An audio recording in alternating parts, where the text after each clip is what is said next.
ಶ್ರೀ ಗುರುಭ್ಯೋ ನಮಃ ಹರಿ ಓಂ ಪೂಜ್ಯಾಯ ರಾಘವೇಂದ್ರಾಯ ಸತ್ಯಧರ್ಮರತಾಯ ಚ ಭಜತಾಂ ಕಲ್ಪವೃಕ್ಷಾಯ ನಮತಾಂ ಕಾಮಧೇನವೇ. ಸಮಸ್ತ ಶ್ರೀ ಸರಳ ಪರಿಹಾರ ಜ್ಯೋತಿಷಾಲಯ ಸದಸ್ಯರೆಲ್ಲರಿಗೂ ಈ ನಿಮ್ಮ ರಾಘವೇಂದ್ರ ಹರ್ತಸ ಗುರುಜಿ ಮಾಡುವ ನಮಸ್ಕಾರಗಳು. ಈ ದಿನ ನಾವು ಗುರು ಪುಷ್ಯ ಯೋಗದ ಬಗ್ಗೆ ಕೆಲವೊಂದಿಷ್ಟು ಮಾಹಿತಿಗಳನ್ನು ಹಂಚಿಕೊಳ್ಳೋರಿದ್ದೇವೆ. ಈ ಗುರು ಪುಷ್ಯ ಯೋಗ ಅಂದ್ರೇನು, ಈ ಯೋಗ ಕೂಡಿ ಬರುವುದರಿಂದ ಯಾವ್ಯಾವ ಲಾಭಗಳು ಅಥವಾ ಯಾವ್ಯಾವ ಫಲಾಫಲಗಳು ಸಿಗುವಂಥದ್ದಾಗುತ್ತೆ, ಹಾಗೂ ಈ ಯೋಗದಿಂದ ದ್ವಾದಶ ರಾಶಿಗಳಲ್ಲಿ ಯಾವ ರಾಶಿಗಳಿಗೆ ಅನುಕೂಲವಿದೆ, ಹಾಗೂ ಈ ಗುರುಪುಷ್ಯ ಯೋಗ ಯಾವ ದಿನ ಬಂದಿದೆ, ಅದೆಲ್ಲವನ್ನು ಈ ಒಂದು ವಿಡಿಯೋದಲ್ಲಿ ತಿಳಿದುಕೊಳ್ಳುವ ಒಂದು ಪ್ರಯತ್ನ ಮಾಡೋಣ ಬನ್ನಿ. ಇಲ್ಲಿ ಒಂದು ಗುರುಪುಷ್ಯ ಯೋಗ ನಾಳೆಯ ದಿನ ಬಂದಿದೆ. ಅಂದರೆ ಇಲ್ಲಿ ಗುರು ಮತ್ತು ಪುಷ್ಯ, ಅಂದರೆ ಇಲ್ಲಿ ಗುರು ಗ್ರಹ ಮಿಥುನ ರಾಶಿಯಲ್ಲಿದ್ದಾರೆ. ನಾಳೆ ಪುಷ್ಯ ನಕ್ಷತ್ರ ಬರುವಂಥದ್ದಾಗುತ್ತೆ. ಅದು ಗುರುವಾರ ದಿನ ಪುಷ್ಯ ನಕ್ಷತ್ರ ಬಂದ ದಿನವನ್ನು ಗುರು ಪುಷ್ಯ ಯೋಗ ಅಂತ ಕರೀತಾರೆ. ಸೊ ನಾಳೆಯ ದಿನ ಅಮಾವಾಸ್ಯೆ ಇದೆ. ಸೊ ಅಮಾವಾಸ್ಯೆ ಇರೋದರಿಂದ ಸ್ವಲ್ಪ ಈ ಒಂದಿಷ್ಟು ಫಲಾಫಲಗಳಲ್ಲಿ ವ್ಯತ್ಯಾಸಗಳು ಉಂಟಾಗುತ್ತೆ. ಇಲ್ಲದಿದ್ದರೆ ಒಳ್ಳೆಯ ಯೋಗ ಅಂತ ಹೇಳಿದರೆ ಹೇಗೆ, ಇದು ತುಂಬ ಒಳ್ಳೆಯ ಯೋಗ ಇದು. ಸೊ ಗುರು ಪುಷ್ಯ ಯೋಗ ಅಂತ ಹೇಳಿದರೆ ಗುರುವಿನ ಒಂದು ಮಾರ್ಗದರ್ಶನ ಇವರಿಗೆ ಯಥೇಚ್ಛವಾಗಿ ಸಿಗುವಂಥದ್ದಾಗಿರುತ್ತೆ. ಬಟ್ ಅಮಾವಾಸ್ಯೆ ಇರೋದರಿಂದ ಒಂದಿಷ್ಟು ಮಾಹಿತಿಗಳು ಕಡಿಮೆ ಸಿಗ್ಬೋದು. ಆದರೂ ಅದಕ್ಕೆ ವಿಶೇಷ ಒಂದು ಶಕ್ತಿ ಮತ್ತು ಅದಕ್ಕೆ ಇರತಕ್ಕಂಥ ಮಹತ್ವ ಅದೆಲ್ಲವನ್ನು ತಿಳಿದುಕೊಳ್ಳೋಣ. ಆ ದ್ವಾದಶ ರಾಶಿಗಳು ಯಾವುವು ಮತ್ತು ಈ ಒಂದು ಅಮಾವಾಸ್ಯೆ ದಿನ ಬಂದಿರತಕ್ಕಂತಹ ಈ ಗುರು ಪುಷ್ಯ ಯೋಗ ಅವರಿಗೆ ಯಾವ ಯೋಗಗಳನ್ನು ತಂದು ಕೊಟ್ಟಿದೆ ಅದನ್ನು ನೋಡೋಣ ಬನ್ನಿ. ಇಲ್ಲಿ ಒಂದು ನಾಳೆಯ ದಿನ ಅಮಾವಾಸ್ಯೆ ಇದೆ. ನಾಳೆ ಪೂರ್ಣ ಪ್ರಮಾಣದ ಅಮಾವಾಸ್ಯೆ ಇದೆ. ಸೊ ಯಾವುದು ಏನು ಮಿಸಿಗಾಡಲಾರದಂತಹ ಒಂದು ತಿಥಿ ಅಂತಲೇ ಹೇಳ್ಬೋದು. ಅಂದರೆ ನಿಮಗೆ ಇಲ್ಲಿ ಖರ್ಚುಗಳು ಕಡಿಮೆ ಆಗ್ತಾ ಇರ್ಬೋದು, ಅಥವಾ ನೀವು ಯಾವುದೇ ಶುಭ ಕಾರ್ಯಗಳಿಗೆ ಹೋಗದೇ ಇರುವಂಥದ್ದಾಗ್ಬೋದು, ಅಥವಾ ದೇವಾನುದೇವತೆಗಳ ದರ್ಶನವನ್ನು ಮಾಡುವಂಥದ್ದಾಗುತ್ತೆ.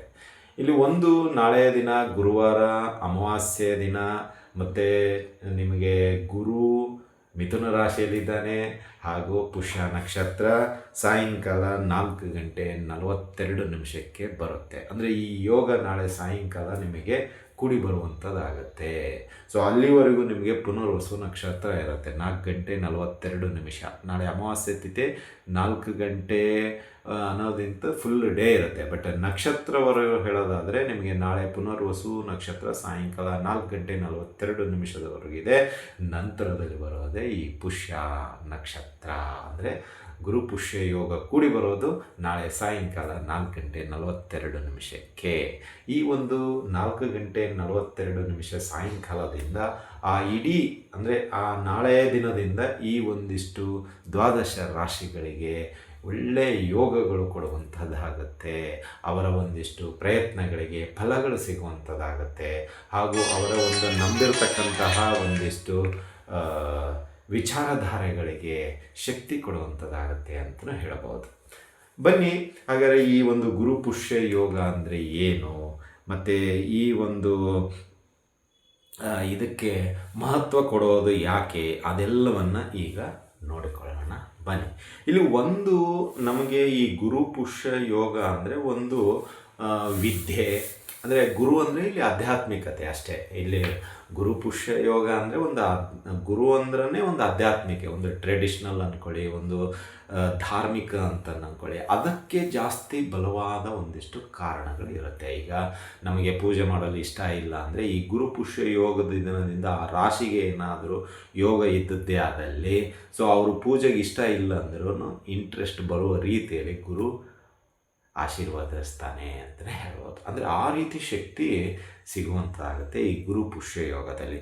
ಒಂದು ಇಲ್ಲಿ ಈ ಗುರು ಪುಷ್ಯ ಯೋಗದಲ್ಲಿ ನಾವು ಧಾರ್ಮಿಕವಾಗಿ ಜಪತಪಗಳು ಮತ್ತು ಪೂಜೆ ಪುನಸ್ಕಾರಗಳು ಮತ್ತು ಗುರು ಹಿರಿಯರಿಗೆ ಹಾಗೂ ಗುರುಗಳಿಗೆ ಒಳ್ಳೆಯ ರೀತಿಯ ಸನ್ಮಾನ, ದಾನ, ಧರ್ಮದಿಂದ ನಡೆದದ್ದೇ ಆದಲ್ಲಿ ಈ ಒಂದು ಗುರು ಪುಷ್ಯ ಯೋಗ ಆ ಒಂದು ಜಾತಕರಿಗೆ ಒಳ್ಳೆಯ ಯೋಗಗಳು ಕೂಡ ತಂದು ಒಡ್ಡುತ್ತೆ. ನಮಗೆ ಆ ಗುರುಪುಷ್ಯ ಯೋಗ ಇಲ್ಲದಿದ್ರೂ ಒಂದಿಷ್ಟು ಅಲ್ಪ ಪ್ರಮಾಣದಲ್ಲಿ ಆದರೂ ನಮಗೆ ಈ ಗುರುಪುಷ್ಯ ಯೋಗದ ಒಂದಿಷ್ಟು ಫಲಿತಾಂಶಗಳು ಸಿಗುವಂಥದ್ದಾಗತ್ತೆ, ಹಾಗೂ ಲಾಭಗಳು ಸಿಗುವಂಥದ್ದಾಗತ್ತೆ ಅಂತಲೇ ಹೇಳ್ಬೋದು. ಅಂದರೆ ಇಲ್ಲಿ ಗುರುಪುಷ್ಯ ಯೋಗ ಗುರುವಾರದಂದು ಮತ್ತು ಪುಷ್ಯ ನಕ್ಷತ್ರದಂದು ಬರೋದರಿಂದಲೇ ಇದನ್ನು ಗುರುಪುಷ್ಯ ಯೋಗ ಅಂತ ಕರೀತಾರೆ. ಸೊ ಅಮಾವಾಸ್ಯೆ ದಿನ ಬಂದಿರೋದರಿಂದ ಸ್ವಲ್ಪ ಏನಾಗುತ್ತೆ, ಸಾಯಂಕಾಲ ಅದು ಕೂಡ ಬಂದಿರೋದರಿಂದ ಪ್ರಮಾಣ ಅಂದರೆ ಈಗ 100% ಸಿಗೋದಿಲ್ಲದೆ ಇದ್ದರೂ ಒಂದು 60-70% ನಿಮಗೆ ಕ್ರೆಡಿಟು ಸಿಗುವಂಥದ್ದಾಗುತ್ತೆ ಈ ಗುರುಪುಷ್ಯ ಯೋಗದಿಂದ ಅಂತಲೇ ಹೇಳ್ಬೋದು. ಹಾಗಾದರೆ ಈ ಗುರುಪುಷ್ಯ ಯೋಗದಲ್ಲಿ ನಮಗೆ ಲಾಭ ಸಿಗುವಂಥ ಅಂಶಗಳು ಯಾವುವು ಅಂತ ಹೇಳಿದರೆ, ಮೊದಲನೆಯದೇ ಆರೋಗ್ಯದ ಸಮಸ್ಯೆ. ಏನಾದರೂ ನಿಮಗೆ ದೀರ್ಘಕಾಲದ ಆರೋಗ್ಯದ ಸಮಸ್ಯೆ ಕಾಡ್ತಾ ಇದ್ದರೆ, ಅಥವಾ ನೀವು ಪದೇ ಪದೇ ಆರೋಗ್ಯದಲ್ಲಿ ಏನೋ ಏರುಪೇರು ಉಂಟಾಗ್ತಾ ಇದ್ದರೆ, ಅಥವಾ ನಿಮಗೆ ಈ ಆರೋಗ್ಯದಿಂದ ಒಂದಿಷ್ಟು ಆರ್ಥಿಕ ಸಮಸ್ಯೆಗಳನ್ನು ಎದುರಿಸ್ತಾ ಇದ್ದರೆ, ಅಥವಾ ಈ ಆರೋಗ್ಯದಿಂದ ನಿಮಗೆ ಪ್ರೊಫೆಷ್ನಲಿ ಬಿಸ್ನೆಸ್ಗೆ ಏನಾದರೂ ತೊಂದರೆಗಳು ಕೊಡ್ತಾ ಇದ್ದರೆ, ಅದಕ್ಕೆ ಕಡಿವಾಣ ಹಾಕುವಂತಹದ್ದಾಗುತ್ತೆ ಅಂತಲೇ ಹೇಳ್ಬೋದು. ಅಂದರೆ ಆ ಒಂದು ರಾಶಿಗೆ ಈ ಒಂದು ಗುರುಪುಷ್ಯ ಯೋಗ ಕೂಡಿ ಬಂದದ್ದೇ ಆದಲ್ಲಿ ಈ ಫಲಿತಾಂಶ ಸಿಗುವಂಥದ್ದಾಗುತ್ತೆ ಅಂತ ಹೇಳ್ಬೋದು. ಇನ್ನು ನಂತರದಲ್ಲಿ ಅಂದರೆ ಈ ಒಂದು ಯೋಗ ಕೂಡಿ ಬಂದಂತಹ ದಿನದಲ್ಲಿ ಆ ಒಂದು ರಾಶಿಗಳಿಗೆ ಅನುಕೂಲ ಉಂಟಾಗಿದ್ದೇ ಆದಲ್ಲಿ ಅವರು ಗುರು ದೀಕ್ಷೆ ಮುಖಾಂತರ ಏನಾದರೂ ಮಂತ್ರ ತೆಗೆದುಕೊಳ್ಳುವಂಥದ್ದಾಗ್ಬೋದು, ಅಥವಾ ಒಳ್ಳೆಯ ಕಾರ್ಯಗಳನ್ನು ಏನಾದರೂ ಪ್ರಾರಂಭ ಮಾಡಬೇಕಾದ್ರೆ ಗುರುವಿನ ಒಂದು ಮಂತ್ರದ ಉಪದೇಶದಿಂದ ಪ್ರಾರಂಭ ಮಾಡಿದ್ದೇ ಆದಲ್ಲಿ ಅದು ಯಶಸ್ವಿ ಆಗುತ್ತೆ. ಆದರೆ ನಾಳೆ ಅಮಾವಾಸ್ಯೆ ಇರೋದರಿಂದ ಅದು ಸಾಧ್ಯವಿಲ್ಲ ಅಷ್ಟೇ.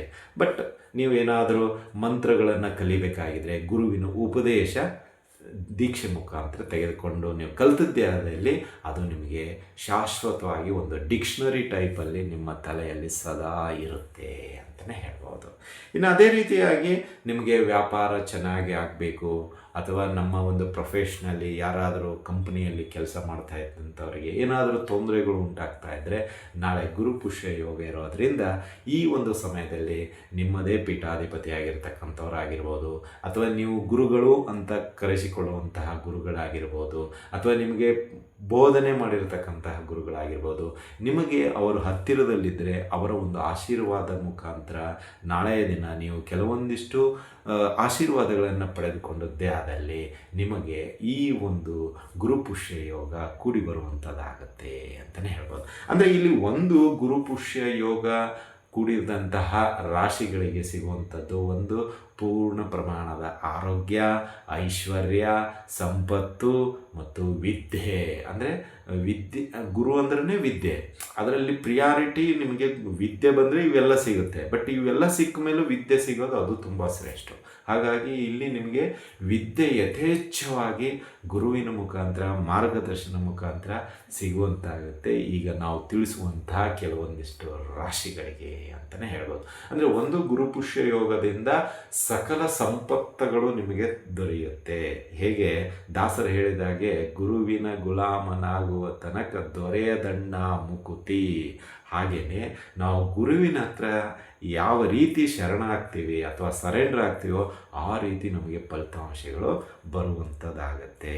ಈ ಒಂದು ಗುರುಪುಷ್ಯ ಯೋಗದಲ್ಲಿ ನಾವು ಗುರುಗಳಿಗೆ ಯಥಾಭಕ್ತಿ ಯಥಾಶಕ್ತಿ ಏನಾದರೂ ಕಾಣಿಕೆ ಸಮೇತ ಅವರ ತಲುಪಿಸಿ ಅವರ ಒಂದು ಆಶೀರ್ವಾದ ಪಡೆದುಕೊಂಡಿದ್ದೇ ಆದಲ್ಲಿ ನಿಮಗೆ ಯಥೇಚ್ಛವಾದ ಒಂದಿಷ್ಟು ವಿದ್ಯೆ ಪ್ರಾಪ್ತಿಯಾಗುತ್ತೆ. ನಿಮ್ಮ ಒಂದು ಕಠಿಣ ಸವಾಲಾಗಿರತಕ್ಕಂತಹ ಸಮಸ್ಯೆಗಳು ಮಂಜಿನಂತೆ ಕರಗಿ ಹೋಗಿಬಿಡುತ್ತೆ. ಅಂದರೆ ಅಷ್ಟು ಪವರ್ಫುಲ್ ನಾಳೆಯ ದಿನ ವಿದ್ಯೆಗಾಗಿ. ವಿದ್ಯೆ ಯಾರಿಗಾದರೂ ಸರಿಯಾದ ಪ್ರಮಾಣದಲ್ಲಿ ತಲೆಗೆ ಹೋಗ್ತಾ ಇಲ್ಲ, ಅಥವಾ ಕೇಳಿದ್ದನ್ನೇ ಪದೇ ಪದೇ ಕೇಳಿ ಬಯಸ್ಕೊಳ್ಳುವಂಥದ್ದಾಗಿರ್ಬೋದು, ಅಥವಾ ಆ ವಿದ್ಯೆಯಲ್ಲಿ ತೊಂದರೆ ಅಂತ ಸಿಗುವಂಥದ್ದಾಗಿರ್ಬೋದು, ಅಂಥವರಿಗೆ ನಾಳೆ ಈ ಗುರುಪುಷ್ಯ ಯೋಗ ತುಂಬ ಚೆನ್ನಾಗಿದೆ. ಗುರುಗಳ ಮುಖಾಂತರ ಅವರಿಗೆ ಆಶೀರ್ವಾದ ಕೊಡಿಸಿದ್ದೇ ಆದಲ್ಲಿ ಆ ವಿದ್ಯಾರ್ಥಿ ಆಗಿರ್ಬೋದು ಅಥವಾ ಆ ಕ್ಯಾಂಡಿಡೇಟ್ ಆಗಿರ್ಬೋದು ತುಂಬ ಪ್ರಾವೀಣ್ಯತೆಯನ್ನು ಹೊಂದುವಂಥವರಾಗ್ತಾರೆ ಅಂತಲೇ ಹೇಳ್ಬೋದು. ಅದು ಕೂಡ ನಾಳೆ ಗುರುವಾರ 24ನೇ ತಾರೀಕು 2025 ಅಮಾವಾಸ್ಯೆ ದಿನ. ಅಮಾವಾಸ್ಯೆ ಅಂದಾಗ ಕೊಡುಕೊಳ್ಳುವುದು ಸ್ವಲ್ಪ ಕಡಿಮೆ ಇರುತ್ತೆ. ಹಾಗಾಗಿ ಈ ಒಂದು ದಿನ ವಿದ್ಯೆಗೆ ಜಾಸ್ತಿ ಪ್ರಾಶಸ್ತ್ಯ ಇದೆ. ನೀವು ಸರಸ್ವತಿ ದೇವಿಗೂ ಪೂಜೆ ಮಾಡಿಸ್ಬೋದು, ಕುಂಕುಮಾರ್ಚನೆ ಮಾಡಿಸ್ಬೋದು, ಹಾಗೂ ಲಕ್ಷ್ಮೀ ದೇವಿ ಹಾಗೂ ರಾಜರಾಜೇಶ್ವರಿ ಅಮ್ಮನವರು, ಕನಕ ಪರಮೇಶ್ವರಿ ಅಮ್ಮನವರು, ದುರ್ಗಾ ಪರಮೇಶ್ವರಿ ಅಮ್ಮನವರು, ಹೀಗೆ ನಾನಾ ರೀತಿಯ ಅಮ್ಮನವರ ದೇವಸ್ಥಾನದಲ್ಲಿ ನೀವು ಕುಂಕುಮಾರ್ಚನೆಯನ್ನು ಮಾಡಿಸಿದರೆ ನಿಮಗೆ ಸಕಲ ವಿದ್ಯೆಗಳು ಆ ತಾಯಿ ಆಶೀರ್ವಾದದಿಂದ ಪ್ರಾಪ್ತಿಯಾಗುತ್ತೆ ಅಂತಲೇ ಹೇಳ್ಬೋದು. ಇನ್ನು ಈ ಯೋಗ ಕೂಡಿ ಬರುವಂತಹ ರಾಶಿಗಳು ಯಾವುವು? ಯಾಕೆಂದರೆ ಸುಮಾರು ಸಮಯದವರೆಗೂ ಕಾಯ್ತಾ ಇದ್ದಾರೆ, ನನ್ನ ರಾಶಿ ಏನಾದರೂ ಇದೇನಾ, ಈ ಒಂದು ಇದರಿಂದ ಏನು ಸಿಗುತ್ತೆ ಅನ್ನೋ ಒಂದು ಕ್ಯೂರಿಯಾಸಿಟಿ ಇದೆ. ಬನ್ನಿ ಹಾಗಾದರೆ ಆ ಮೊದಲನೆಯ ರಾಶಿ ಯಾವುದು? ಈ ಗುರು ಪುಷ್ಯ ಯೋಗ ಕೂಡಿ ಬರುವಂತಹ ಮೊದಲನೇ ರಾಶಿ ಅಂದರೆ ಮೇಷರಾಶಿ. ಈ ಮೇಷರಾಶಿಗೆ ಈ ಒಂದು ಗುರು ಪುಷ್ಯ ಯೋಗ ಕೂಡಿ ಬರುವಂತಾಗುತ್ತೆ. ಇಲ್ಲಿ ಒಂದು ಏನಂದರೆ, ಇವರು ಕೆಲಸ ಮಾಡುವಂಥ ಸ್ಥಳದಲ್ಲಿ ಇವರಿಗೆ ಒಂದಿಷ್ಟು ಸನ್ಮಾನಗಳು ಸಿಗುವಂಥದ್ದಾಗುತ್ತೆ, ಹಾಗೂ ಇವರ ಒಂದು ಮಾತಿಗೆ ಬೆಲೆ ಸಿಗುವಂತಾಗುತ್ತೆ. ಹೇಗೆ ಗುರುವಿಗೆ ಬೆಲೆ ಕೊಡ್ತಾರೆ, ಹಾಗೆ ಇವರ ಒಂದು ಕಂಪನಿ ಅಥವಾ ಇವರು ಮಾಡುವಂಥ ಸಂಘ ಸಂಸ್ಥೆ ಯಾವುದೇ ಒಂದು ಕೆಲಸದಲ್ಲಿರಲಿ ಇವರಿಗೆ ಯಥೇಚ್ಛವಾಗಿ ಗೌರವಗಳು ಸಿಗುವಂಥದ್ದಾಗುತ್ತೆ ನಾಳೆಯಿಂದ. ಅದೇ ರೀತಿಯಾಗಿ ನಿಮಗೆ ಕೆಲವೊಂದಿಷ್ಟು ಈ ಹ್ಯಾಂಡ್ ರೈಟಿಂಗಲ್ಲಿ ಇಂಪ್ರೂವ್ ಆಗುವಂಥದ್ದಾಗ್ಬೋದು, ಅಥವಾ ಈ ಕಲಿಕೆಯಲ್ಲಿ ಪ್ರೊನೌನ್ಸ್ ಅಂತಿರಲ್ಲ ಅದರಲ್ಲಿ ಇಂಪ್ರೂವ್ ಆಗುವಂಥದ್ದಾಗ್ಬೋದು, ಹಾಗೂ ತಲೆಗೆ ಸ್ವಲ್ಪ ಬೇಗ ಅರ್ಥ ಆಗುವಂಥ ರೀತಿಯಲ್ಲಿ ಕೆಲವೊಂದಿಷ್ಟು ಶಕ್ತಿಗಳನ್ನು ನಾಳೆ ಈ ಗುರು ಪುಷ್ಯ ಯೋಗದಿಂದ ಮೇಷರಾಶಿಯವರು ಪಡೆಯುವಂಥವರಾಗುತ್ತಾರೆ.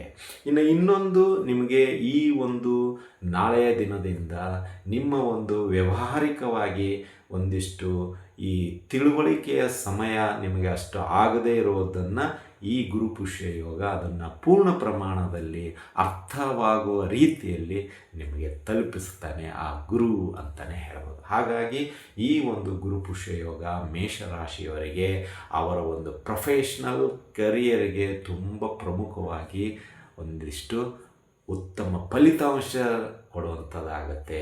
ಇದರಿಂದ ಅವರಿಗೆ ಇನ್ಕ್ರಿಮೆಂಟ್ ಆಗಿರ್ಬೋದು, ಅಥವಾ ಅವರ ಒಂದು ಕಂಪ್ನಿಯಲ್ಲಿ ಇವರಿಗೆ ಪ್ರಮೋಷನ್ ಸಿಗುವಂಥದ್ದಾಗ್ಬೋದು, ಅಥವಾ ಆದಾಯದ ಪ್ರಮಾಣ ಏರಿಕೆ ಆಗ್ಬೋದು, ಅಥವಾ ಒಂದು ಕಂಪ್ನಿಯಿಂದ ಇನ್ನೊಂದು ಕಂಪ್ನಿಗೆ ಜಂಪ್ ಆಗ್ಬೋದು. ಅದಕ್ಕೆಲ್ಲ ಕಾರಣ ಈ ಗುರು ಪುಷ್ಯ ಯೋಗ ಅಂತಲೂ ಹೇಳ್ಬೋದು. ಅಂದರೆ ಒಟ್ಟಿನಲ್ಲಿ ತುಂಬ ಮೇಷರಾಶಿಯವರಿಗೆ ಈಗ 7.5 ಶನಿ ನಡೀತಾ ಇದ್ರೂ ಈ ಗುರು ಪುಷ್ಯ ಯೋಗದಿಂದ ಅದರ ಪ್ರಮಾಣ ಕಡಿಮೆಯಾಗಿ ನಿಮ್ಮ ಪ್ರೊಫೆಷ್ನಲ್ ಕರಿಯರ್ ಹಂತಕ್ಕೆ ಹೋಗುವಂಥದ್ದಾಗತ್ತೆ ಅಂತಲೇ ಹೇಳ್ಬೋದು. ಇನ್ನು ಎರಡನೇ ರಾಶಿ ಹೇಳೋದಾದರೆ ನಿಮಗೆ ವೃಷಭ ರಾಶಿ. ಈ ವೃಷಭ ರಾಶಿಯವರಿಗೂ ತುಂಬ ಯೋಗ ಕೂಡಿ ಬರುವಂಥದ್ದಾಗತ್ತೆ. ಇಲ್ಲಿ ನಿಮಗೆ ಮನೆಗೆ ಸಂಬಂಧಪಟ್ಟಂತಹ ಕೆಲವೊಂದಿಷ್ಟು ಸಮಸ್ಯೆಗಳು ಈ ವೃಷಭ ರಾಶಿಯವರಿಗೆ ಕಡಿಮೆ ಆಗುತ್ತೆ. ತುಂಬ ವೈಯಕ್ತಿಕವಾಗಿ ಇರ್ತಕ್ಕಂಥ ಸಮಸ್ಯೆಗಳು, ಅದು ಒಬ್ಬ ಗುರುವಿನ ಮುಖಾಂತರ ಅಥವಾ ನೀವು ನಂಬಿರತಕ್ಕಂತಹ ಹಿರಿಯ ಸದಸ್ಯರು ಆ ಸಮಸ್ಯೆಯನ್ನು ಬಗೆಹರಿಸ್ತಾರೆ. ನಾಳೆ ಒಂದಿಷ್ಟು ದಿನಗಳ ನಂತರ, ನಾಳೆ ಅದಕ್ಕೆ ಯೋಗ ಕೂಡಿ ಬರ್ತಾ ಇದೆ. ಹಾಗಾಗಿ ನಿಮ್ಮ ಮನಸ್ಸಿಗೆ ನೆಮ್ಮದಿ, ಸಮಾಧಾನ ಈ ವೃಷಭ ರಾಶಿಯವರಿಗೆ ತಂದು ಕೊಡುತ್ತೆ. ತದನಂತರ ಆ ಮೂರನೆಯ ಗುರು ಅಥವಾ ನೀವು ನಂಬಿರತಕ್ಕಂತಹ ಗುರು ಬಂದು ಆ ಸಮಸ್ಯೆಯಿಂದ ನಿಮ್ಮನ್ನು ಮುಕ್ತಿಗೊಳಿಸ್ತಾರೆ ಅಂತಲೇ ಹೇಳ್ಬೋದು.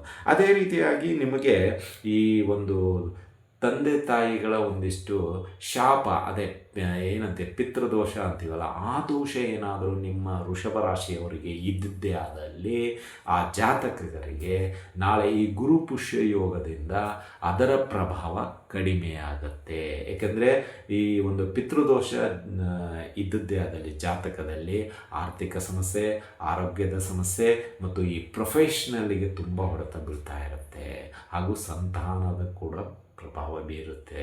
ಸೊ ಅವೆಲ್ಲವೂ ಕೂಡ ಈ ಒಂದು ಗುರು ಪುಷ್ಯ ಯೋಗದಿಂದ ವೃಷಭ ರಾಶಿಯವರು ಪ್ರಭಾವ ಕಡಿಮೆ ಆಗುತ್ತೆ. ಅಂದರೆ ಆ ಒಂದು ಸಮಸ್ಯೆಗಳ ಪ್ರಭಾವ ನಿಮಗೆ ಕಡಿಮೆ ಆಗುತ್ತೆ. ಮುಂದಿನ ದಿನಗಳಲ್ಲಿ ನಿಮಗೆ ಈ ಸಂತಾನ ಭಾಗ್ಯ ಆಗಿರ್ಬೋದು, ಆರ್ಥಿಕ ಭಾಗ್ಯ ಆಗಿರ್ಬೋದು, ಹಾಗೂ ನಿಮ್ಮ ಒಂದು ಏಳಿಗೆ ಉನ್ನತ ಹಂತಕ್ಕೆ ಹೋಗುವಂಥದ್ದಾಗುತ್ತೆ ಅಂತಲೇ ಹೇಳ್ಬೋದು. ಇನ್ನು ಅದೇ ರೀತಿಯಲ್ಲಿ ಮುಂದಿನ ರಾಶಿ ನೋಡೋದಾದರೆ ಕರ್ಕಾಟಕ ರಾಶಿ. ಈ ಕರ್ಕಾಟಕ ರಾಶಿಯವರೆಗೂ ಕೂಡ ಅಷ್ಟೇ ಧಾರ್ಮಿಕತೆಯಲ್ಲಿ ತುಂಬ ಒಲವು ಬಂದುಬಿಡುತ್ತೆ ನಾಳೆ ಈ ಗುರುಪುಷ್ಯ ಯೋಗದಿಂದ. ಅಂದರೆ ಇಷ್ಟು ದಿನ ಪೂಜೆಗೆ ಬಾ ಅಂದರೆ ಬರ್ತಾ ಇರಲಿಲ್ಲ, ಅಥವಾ ನಾವು ಆ ದೇವಸ್ಥಾನಕ್ಕೆ ಹೋಗಂದ್ರೆ ಬರ್ತಾ ಇರಲಿಲ್ಲ, ಅಥವಾ ನಾವು ಇಲ್ಲಿ ಏನಾದರೂ ಒಂದು ವಿಶೇಷ ಹೋಮ ಹವನ ಮಾಡಿಸೋಣ ಅಂದರೆ ಹೋಗ್ತಾ ಇರಲಿಲ್ಲ. ಆದರೆ ನಾಳೆಯಿಂದ ಅವರಿಗೆ ಟೋಟಲಿ ಮೈಂಡು ಸ್ವಲ್ಪ ಚೇಂಜ್ ಆಗಿಬಿಡ್ತಾರೆ, ಇದ್ದಕ್ಕಿದ್ದಂಗೆ ಧಾರ್ಮಿಕತೆಗೆ ಬಂದುಬಿಡ್ತಾರೆ. ಅವರಾಗೇ ನಮ್ಮನ್ನು ದೇವಸ್ಥಾನಕ್ಕೆ ಕರೆದುಕೊಂಡು ಹೋಗುವಂಥದ್ದಾಗ್ಬೋದು, ಅಥವಾ ಸಾಮೂಹಿಕ ಸತ್ಯನಾರಾಯಣ ಪೂಜೆಯಲ್ಲಿ ಅವರೇ ಕೂತ್ಕೊಳ್ಬೋದು, ಅಥವಾ ಆ ಒಂದು ಪೂಜೆಯಲ್ಲಿ ವಾಲಂಟಿಯರ್ ಆಗಿ ಕೆಲವು ಕೆಲಸ ಕಾರ್ಯಗಳನ್ನು ಮಾಡುವಂಥದ್ದಾಗುತ್ತೆ ಈ ಕರ್ಕಾಟಕ ರಾಶಿಯ ಜಾತಕರು ಅಂತಲೇ ಹೇಳ್ಬೋದು. ಇನ್ನು ಅದೇ ರೀತಿಯಾಗಿ ಈ ಒಂದು ಸಮಯದಲ್ಲಿ ಈ ಒಂದು ಕರ್ಕಾಟಕ ರಾಶಿಯವರಿಗೆ ಮದುವೆ ಆಗುವಂತಹ ಯೋಗವೂ ಕೂಡ ಗುರು ಪುಷ್ಯ ಯೋಗದಿಂದ ಕೂಡಿ ಬರುವಂಥದ್ದಾಗುತ್ತೆ. ಅಂದರೆ ಮದುವೆಯ ವಯಸ್ಸು ಬಂದಿರುತ್ತೆ, ಆದರೆ ಇಲ್ಲಿವರೆಗೂ ಆ ಜಾತಕರಿಗೆ ಸರಿಯಾದ ಪ್ರಮಾಣದಲ್ಲಿ ಜಾತಕ ಹೊಂದಾಣಿಕೆ ಆಗ್ತಾ ಇರೋದಿಲ್ಲ. ಇದರಿಂದ ಅವರ ಮದುವೆ ಪೋಸ್ಟ್ಪೋನ್ ಆಗ್ತಾ ಇರುತ್ತೆ ಅಥವಾ ರಿಜೆಕ್ಟ್ ಆಗ್ತಾ ಇರುತ್ತೆ. ಆದರೆ ನಾಳೆಯ ಒಂದು ಗುರುಪುಷ್ಯ ಯೋಗದಿಂದ ಈ ಕರ್ಕಾಟಕ ರಾಶಿಯವರಿಗೆ ಮದುವೆ ಭಾಗ್ಯ ಸಿಗುವಂಥದ್ದಾಗುತ್ತೆ. ಹಾಗೂ ಮದುವೆಯ ಯೋಗ ಅಂದ್ರೇ ಅದು ತಪ್ಪಾಗೋದಿಲ್ಲ. ಭಾಗ್ಯ ಅನ್ನೋಕ್ಕಿಂತ ಯೋಗ ತುಂಬ ಶ್ರೇಷ್ಠವಾಗಿರತಕ್ಕಂಥದ್ದು. ಇಷ್ಟರಲ್ಲೇ ನಿಮಗೆ ಒಂದು ಹೆಣ್ಣಿಗೆ ಗಂಡು, ಗಂಡಿಗೆ ಹೆಣ್ಣು ಅನ್ನೋ ರೀತಿಯಲ್ಲಿ ಗಂಡಾಗಿದ್ದರೆ ಹೆಣ್ಣು ಸಿಗುತ್ತೆ, ಹೆಣ್ಣಾಗಿದ್ದರೆ ನಿಮ್ಮ ಕನಸಿನ ರಾಜ ಬರುವನಂತನಾಗುತ್ತಾನೆ ಅಂತಲೇ ಹೇಳು. ಹಾಗೂ ಈ ಒಂದು ಕರ್ಕಾಟಕ ರಾಶಿಯವರಿಗೆ ನಾಳೆ ಒಬ್ಬ ಒಳ್ಳೆಯ ಗುರು ಸಿಗುವಂತನಾಗ್ತಾನೆ. ಮುಂದಿನ ಅವರ ಭವಿಷ್ಯದ ಕಾಲಕ್ಕೆ ಮಾರ್ಗದರ್ಶನ ನೀಡುವಂಥವರಾಗ್ತಾರೆ. ಆ ಗುರು ನಿಮಗೆ ಶಾಶ್ವತವಾಗಿ ಇರುವಂಥವರಾಗ್ತಾರೆ. ಅವರಿಗೆ ನಿಮಗೆ ತಿಳಿದ ಒಂದು ರೀತಿಯಲ್ಲಿ ಆಶೀರ್ವಾದ ವಚನವನ್ನು ತೆಗೆದುಕೊಂಡದ್ದೇ ಆದಲ್ಲಿ ನಿಮ್ಮ ಎಲ್ಲ ಕಷ್ಟಗಳು ಒಂದೊಂದಾಗಿ ಬಗೆಹರಿಯುತ್ತಾ ಬರುತ್ತೆ ಅಂತಲೇ ಹೇಳ್ಬೋದು. ಇನ್ನು ಅದೇ ರೀತಿಯಾಗಿ 4ನೇ ರಾಶಿ ಅಂತ ನೋಡೋದಾದರೆ ಈ ಗುರುಪುಷ್ಯ ಯೋಗ ಕೂಡಿ ಬಂದಂಥ 4ನೇ ರಾಶಿ ತುಲಾ ರಾಶಿ. ತುಂಬ ದಿನಗಳ ನಂತರ ಈ ತುಲಾ ರಾಶಿಯವರಿಗೆ ಗುರುವಿನ ಒಂದು ಆಶೀರ್ವಾದ ಸಿಗುವಂಥದ್ದಾಗ್ತಾ ಇದೆ. ಆ ಗುರುವಿನ ಆಶೀರ್ವಾದದಿಂದ ಇವರ ಗಟ್ಟಿತನದ ಒಂದಿಷ್ಟು ಸಮಸ್ಯೆಗಳಿವೆ ತುಲಾ ರಾಶಿಯವರಿಗೆ. ಆ ತುಲಾ ರಾಶಿಯವರಿಗೆ ನಾಳೆಯಿಂದ ಆ ಸಮಸ್ಯೆಗೆ ಒಂದಿಷ್ಟು ಮಾರ್ಗದರ್ಶನ ಗುರುಗಳ ಮುಖಾಂತರ ಸಿಗುವಂಥದ್ದಾಗುತ್ತೆ. ಮತ್ತು ಗುರುಗಳ ಒಂದು ಮಾರ್ಗದರ್ಶನದಿಂದ ಆ ಸಮಸ್ಯೆಯಿಂದ ಬಿಡುಗಡೆ ಈ ತುಲಾ ರಾಶಿಯವರು ಹೊಂದುತ್ತಾರೆ ಅಂತಲೇ ಹೇಳಬಹುದು. ಇನ್ನು ಅದೇ ರೀತಿ ಇವರಿಗೆ ಈ ಗುರುಪುಷ್ಯ ಯೋಗದಿಂದ ತುಲಾ ರಾಶಿಯವರಿಗೆ ಸಾಲದ ಒಂದಿಷ್ಟು ಭಾರಗಳು ಇಳಿಯುವಂಥದ್ದಾಗುತ್ತೆ. ನಾವು ಮೊನ್ನೆನೂ ಹೇಳಿದ್ವಿ ತುಲಾ ರಾಶಿಯವರು ಸ್ವಲ್ಪ ಸಾಲದಲ್ಲಿ ಜಾಸ್ತಿ ಇರ್ತಾರೆ ಅಂತ. ಸೊ ಈ ಗುರುಪುಷ್ಯ ಯೋಗದ ಅಂದರೆ ಸಾಪ್ತಾಹಿಕ ಭವಿಷ್ಯದಲ್ಲಿ ಹೇಳಿದ್ವಿ ಆಲ್ರೆಡಿ ನಾವು. ಈ ಒಂದು ತುಲಾ ರಾಶಿಯವರು ಸಾಲದಲ್ಲಿ ತುಂಬ ಸಮಸ್ಯೆಯನ್ನು ತಗೊಳ್ತಾ ಇರ್ತಾರೆ. ಇದರಿಂದ ಯೋಚನೆ ಜಾಸ್ತಿ ಇರುತ್ತೆ ಅಂತ ಹೇಳಿದ್ವಿ. ನೋಡಿ, ನಾಳೆ ಯೋಗ ಕೂಡಿ ಬರ್ತಾ ಇದೆ ನಿಮಗೆ ಈ ಗುರುಪುಷ್ಯ ಯೋಗದಿಂದ. ಅಂದರೆ ಆ ಸಮಸ್ಯೆ ದಿನದಿಂದ ದಿನಕ್ಕೆ ಕಡಿಮೆಯಾಗಿ ಬರುತ್ತೆ. ಆದಾಯದ ಪ್ರಮಾಣ ನಿಮಗೆ ನಾಳೆಯಿಂದ ಅಧಿಕವಾಗುತ್ತೆ. ಅಂದರೆ ನೀವು ಸಂಪಾದಿಸುವಂಥ ಒಂದಿಷ್ಟು ಆದಾಯದ ಪ್ರಮಾಣ ಎಲ್ಲೋ ಯಾವುದೋ ಮೂಲೆಯಿಂದ 1% ಅಥವಾ 10% ಅಥವಾ 50% ನಿಮ್ಮ ಮೇಲೆ ಡಿಪೆಂಡ್ ಇರುತ್ತೆ. ಎಷ್ಟು ಹಾರ್ಡ್ ವರ್ಕ್ ಮಾಡ್ತೀರೋ ಅಷ್ಟು ಗುರು ನಿಮಗೆ ತಲುಪಿಸುವಂತನಾಗ್ತಾನೆ ಅಂತಲೇ ಹೇಳ್ಬೋದು. ಅಂದರೆ ನಿಮಗೆ ಈ ಸಾಲದ ಬಾಧೆಯಿಂದ ಹೊರಗಡೆ ತರಲು ಗುರುವಿನ ಆಶೀರ್ವಾದ ತುಂಬ ಪ್ರಮುಖವಾಗಿರುತ್ತೆ ಅಂತಲೇ ಹೇಳ್ಬೋದು. ಇನ್ನು ಅದೇ ರೀತಿಯಾಗಿ ಕೊನೆಯ ರಾಶಿ ಅಂದರೆ ಈ 5ನೇ ರಾಶಿ ಅಂತ ಹೇಳೋದಾದರೆ ಮೀನರಾಶಿ. ಈ ಮೀನರಾಶಿಯವರಿಗೂ ಕೂಡ ಅಷ್ಟೇ ತುಂಬ ತೊಂದರೆ ಕಳೆದ ಒಂದು 3 ವರ್ಷಗಳಿಂದ ಅನಿಸ್ಕೊಂಡು ಬರ್ತಾನೆ ಇದ್ದಾರೆ. ಸಾಡೆಸ ಶನಿಯ 2ನೇ ಹಂತ ಬೇರೆ ನಡೀತಾ ಇದೆ. ಇವರು ಒಂದು ತೊಳಲಾಟ, ನರಳಾಟ ನೀವು ಎಲ್ಲರೂ ನೋಡಿದ್ವಿ ಕುಟುಂಬ ಸದಸ್ಯರು. ಆದರೂ ನಮಗೆ ಯಾವುದೂ ತೋಚ್ತಾ ಇರಲಿಲ್ಲ ಅಂತ ಕುಟುಂಬ ಸದಸ್ಯರಲ್ಲಿ ಒಂದಿಷ್ಟು ಮನವಿಯನ್ನು ಸ್ವೀಕಾರ ಮಾಡಿಲ್ಲಾಗಿರುತ್ತವೆ. ಆದರೂ ಏನೂ ಪ್ರಯೋಜನ ಆಗಿರೋದಿಲ್ಲ. ಆದರೆ ನಾಳೆ ಗುರುಪುಷ್ಯ ಯೋಗದಿಂದ ಇವ್ರಿಗೆ ಏನಾಗುತ್ತಂದರೆ ಮನಸ್ಸು ನೆಮ್ಮದಿಯಾಗಿರುತ್ತೆ, ಸಮಾಧಾನವಾಗಿ ಕಾರ್ಯಪ್ರವೃತ್ತರಾಗಲು ಪ್ರೇರೇಪಿಸುತ್ತೆ ಈ ಯೋಗ ಅಂತಲೇ ಹೇಳೋದು. ಅಂದರೆ ಸಿಡುಕುತನ ಸ್ವಲ್ಪ ಕಡಿಮೆ ಆಗುತ್ತೆ, ಕೋಪ ತಾಪಗಳು ಕಡಿಮೆ ಆಗುತ್ತೆ, ಹಾಗೂ ಸಮಾಧಾನ ಚಿತ್ತದಿಂದ ಆ ಒಂದು ಕೆಲಸ ಕಾರ್ಯಗಳಲ್ಲಿ ತೊಡಗಿಸುವಂತೆ ಮಾಡುತ್ತೆ, ಪ್ರೇರೇಪಿಸುತ್ತೆ ಅಂತಲೇ ಹೇಳ್ಬೋದು. ಹಾಗೂ ಧಾರ್ಮಿಕ ಕಾರ್ಯ ಚಟುವಟಿಕೆಗಳಲ್ಲಿ ಅಧಿಕವಾಗಿ ನಿಮ್ಮ ಸಮಯವನ್ನು ತೆಗೆದುಕೊಳ್ಳುವಂತೆ ಪ್ರೇರೇಪಿಸುತ್ತೆ ಅಂತಲೇ ಹೇಳ್ಬೋದು. ನೀವು ಯಾವಾಗ ಧಾರ್ಮಿಕ ಕ್ರಿಯೆಗಳಿಗೆ ಇಳಿತೀರೋ ಆ ಇಳಿದ ಸಮಯದಿಂದ ನಿಮ್ಮ ಸಮಸ್ಯೆಗಳು, ಅದು ಆರ್ಥಿಕವಾಗಿರಲಿ, ಕೌಟುಂಬಿಕವಾಗಿರಲಿ, ರಾಜಕೀಯವಾಗಿರಲಿ, ಸಾಮಾಜಿಕವಾಗಿರಲಿ, ವೈಯಕ್ತಿಕವಾಗಿರಲಿ, ಯಾವುದೇ ಸಮಸ್ಯೆ ಇರಲಿ ಕ್ರಮೇಣವಾಗಿ ಕಡಿಮೆ ಆಗ್ತಾ ಬರುತ್ತೆ. ಶನಿ ಇದ್ರೂ ಒಂದಿಷ್ಟು ಸಮಸ್ಯೆಗಳು ದೂರವಾಗುತ್ತೆ ಅಂತಲೂ ಹೇಳ್ಬೋದು. ಇನ್ನು ಅದೇ ರೀತಿಯಾಗಿ ನೀವು ಸ್ವಲ್ಪ ಈ ಒಂದು ಸಮಯದಲ್ಲಿ ಗುಪ್ತವಾಗಿ ಕೆಲವೊಂದಿಷ್ಟು ವಿದ್ಯೆಗಳನ್ನು ಕಲಿಯುವಂಥರಾಗ್ತಾರೆ ಈ ಒಂದು ಮೀನ ರಾಶಿಯವರು. ಗುಪ್ತ ವಿದ್ಯೆಗಳು ಅಂತೀವಿ, ಅದು ಗುರುವಿನ ಮುಖಾಂತರ ಇವರಿಗೆ ಲಭಿಸುವಂಥದ್ದಾಗುತ್ತೆ. ಸೊ ಆ ಗುರು ನಾಳೆಯ ದಿನ ಅಥವಾ ನಾಡಿದ್ದು ಸಿಗಬಹುದು ನಿಮಗೆ. ಏಕೆಂದರೆ ಪುಷ್ಯ ನಕ್ಷತ್ರ ತುಂಬ ಪ್ರಭಾವಶಾಲಿಯಾಗಿರ್ತಕ್ಕಂಥ ನಕ್ಷತ್ರ. ಅದು ಗುರುವಾರ ಬಂದರೆ ಗುರುವಿನ ಉಪದೇಶ ಖಂಡಿತವಾಗಿ ಸಿಗುತ್ತೆ. ನಾಳೆ ಸಾಯಂಕಾಲ ದಿನ ನೀವು ಯಾವುದಾದ್ರೂ ರಾಯರ ಮಠಕ್ಕೆ ಆಗಿರ್ಬೋದು ಅಥವಾ ದತ್ತಾತ್ರೇಯ ದೇವಸ್ಥಾನ ಆಗಿರ್ಬೋದು, ಗುರುವಿನ ಸ್ಥಾನದಲ್ಲಿರತಕ್ಕಂಥ ದೇವಸ್ಥಾನಗಳಿಗೆ ಹೋಗಿ ಆ ಗುರುವಿನ ದರ್ಶನ ಮಾಡಿಕೊಂಡು ಬನ್ನಿ. ನಿಮಗೆ ಆ ಗುರುವಿನ ದೀಕ್ಷೆ ರೀತಿಯಲ್ಲಿ ನಿಮಗೆ ಒಳ್ಳೆಯ ವರಗಳನ್ನು ಕೊಡುವಂಥರಾಗ್ತಾರೆ.